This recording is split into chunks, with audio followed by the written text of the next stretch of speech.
Hey y'all, welcome back to another What I Eat in a Day video as a gluten-free, dairy-free, and egg-free girl. Because I get so many questions about what it is that I eat in a day, and I do understand that a lot of people want some guidance on how they can navigate this gluten-free life. So make sure you stay tuned just to see what it is I'm going to be eating.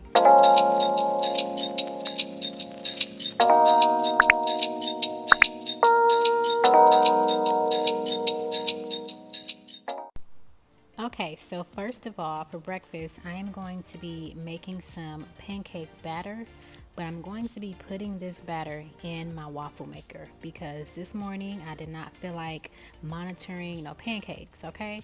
But this is the perfect gluten-free rice flour pancake recipe you will ever use. And I am going to put all of the measurements down in the description box, but what I'm using is brown rice flour. I'm using some date sugar, I'm using baking powder, salt, just egg, or you can use one whole egg if you are not intolerant to them like I am, a cup of plant milk, some vanilla, some cinnamon, and some avocado oil. When I tell you that this is better than your gluten-free pancake mix, maybe it's just me. I don't know. You can try it yourself. But I love this recipe. It's so quick. It's so simple. And it's so clean. Okay. Especially, if you're the type of person that just likes to do homemade stuff, this is perfect for you. Okay. And then if you make more than what you need, you can freeze this and have it at a later time. Now this makes about 2 of these large waffles, but when I am making pancakes with it, I think I can get about 6 pancakes. I think that's the last amount that I remember making with that. But this again is a really quick and easy recipe. I like to set things and forget them, so that's why I chose to use a waffle maker this morning. So they are soft like pancakes if you want a waffle recipe. I don't have that right now, so maybe one of these days I'll come up with a better recipe. Typically it just requires using more egg than you would with the pancake recipe. But anyways, this is how I plated them. This was a bag of frozen blueberries that I warmed up with some agave and a little bit of lemon juice, and it was so good. And then on the side I had a cup of honey lemon ginger tea, one of my favorite teas that really settles my stomach, especially because I'm still healing my gut from gut health issues.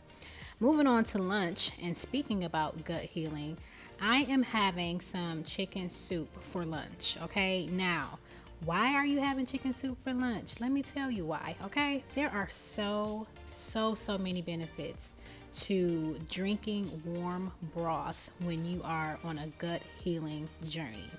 Now, granted, if you're vegan, obviously this is not going to work for you.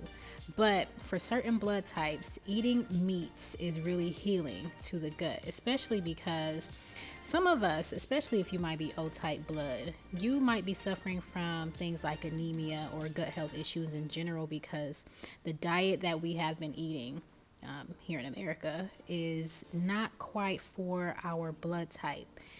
We have a specific amount of acid in our stomach depending on our genetics, and I have learned that changing my diet and eating more for my blood type has been more of a help for me during this journey. But anyways, I am using celery, I am using carrots, I am using fresh parsley, an onion, some garlic powder, a bunch of different seasonings that I'll also go ahead and put into the description box below. But I am going to be using chicken broth for this, obviously. And the reason that this is so good for your gut is because it has L-glutamine in it naturally. This is a supplement that I take in powder form sometimes, but if you drink soup, it's just in there naturally. It helps with strengthening your intestinal walls because for me, since I've been eating gluten and didn't know that I was intolerant to it, there was a lot of damage caused. And so I'm on this journey of trying to eat things that help me more than harm me. So I need that type of help. Okay, and it's going to reduce that inflammation as well. It has a lot of collagen. Obviously, I use bone broth as well, so that just naturally has a bunch of collagen in it. This makes so much soup. You can also freeze this and eat it at a later date. Have it as a snack if you're fasting, if you're cleansing, if you're dieting. This is a good way to fill your gut up so that you're not overly doing it. For a quick little snack, I had something called a detox cookie. I got this from my local farmer's market. There is no gluten, no sugar, and they are vegan. I love these, and they do the trick. Now that we got breakfast and lunch out of the way, I want to show you what dinner looks like, okay? It's been in this crock pot on high for 4 hours. It smells so good in here. It's been cooking all day. Let me just show you what it looks like.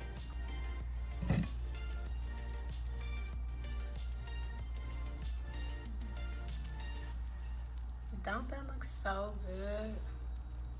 I mean, look at the gravy, the seasoning, the peppers. Make sure that you watch through the full video to see the recipe for this. Now, I'm having this with some plain old rice, but if you want to do mashed potatoes, if you just want to do this with veggies, totally up to you. I've done this plenty of times before with both. Look at this one already falling off the bone, child. Now look at that.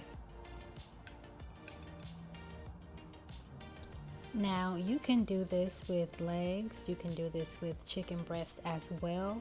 I just make sure that I clean them really well and I take the skin off, okay? If you want to leave the skin on, that is your business, but just look at this. This has become one of my favorite crock pot meals. This is truly a set it and forget it type of meal. One that the whole family can enjoy. This is not just, oh, I'm eating gluten-free, so this is what I'll have to eat aside from my family. No, I make this for my family and they get biscuits on the side, okay? I just don't do the biscuits because, you know, gluten, but whatever. But this is the recipe. So you're going to clean your chicken, obviously, but I am going to take the skin off. This is me making it with chicken thighs at a previous time when I made this. So you're going to sprinkle the bottom of your crock pot with some flour. Most people use all-purpose. I'm using rice flour, okay?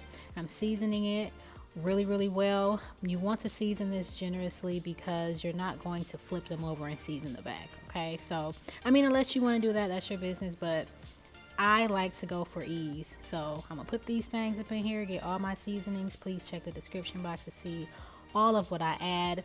I'm gonna be adding some vegan butter and then I'm gonna be adding some chicken broth. You're not gonna add too much, you just need a little bit because these are so juicy. They're gonna make their own juices, okay? You're gonna add peppers if you want to. For the thighs, I don't think I had any this day when I made it. But adding peppers is really key, okay? But that doesn't mean that they won't be good without it. But just look at that. So soft, so good. Thanks for watching, and I'm gonna see y'all next time.